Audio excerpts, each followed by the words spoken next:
program in Sioux City, Iowa. Uh, they gave me the opportunity. I flew down there and checked it out. Didn't have the facilities that I was just around or anything like that. But what they did have, they had young men that really cared about football, that Mm-hmm. really love what they do. So I checked it out and I said I can definitely I can make these guys take the next step. I can help them take the next step. And so I became a defensive coordinator there for a year. Enjoyed my time there with them. Really poured a lot into those guys. And so, we did a lot of big time things. We had a couple shutouts, first time in school history. Had their first All-American in football, one of the outside linebackers. So, yeah, it was great. It was a great learning experience. I was able to put everything together from a defensive coordinator perspective, and it was up to me. Like, if things weren't going right, coach, what are we gonna do? What's the answer? So I enjoyed that. It was great. I lived up to the challenge, and that's what it's all about, growth. What did you now? What part of Iowa did you say this was in, Coach? Sioux City, Iowa. It's Sioux about City. Sioux City. It's like right on the border of Iowa and Nebraska. So Okay. middle of nowhere, Yeah. middle of America.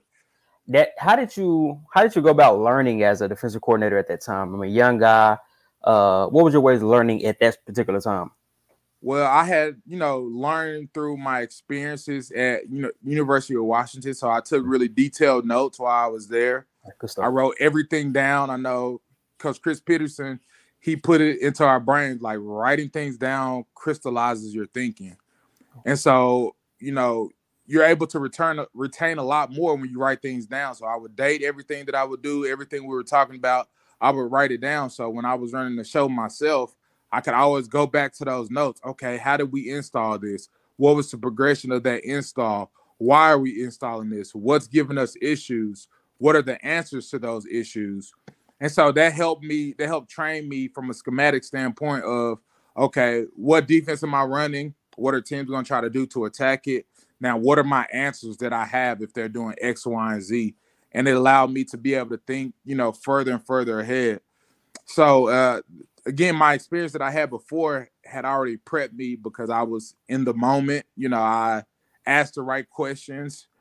So I kind of had a good idea on how I was going to be attacked and, how to build my players up in a way that they can go out and execute at a high level.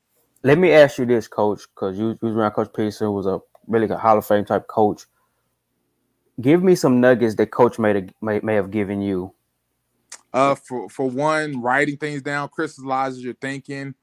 Just the culture. What does culture look like? I know it's a phrase that a lot of people throw around, but the way Coach Peterson, he emphasized it on a daily basis. It wasn't just words. He put actions behind it, and really just gave you things to think about. He challenged the way you think.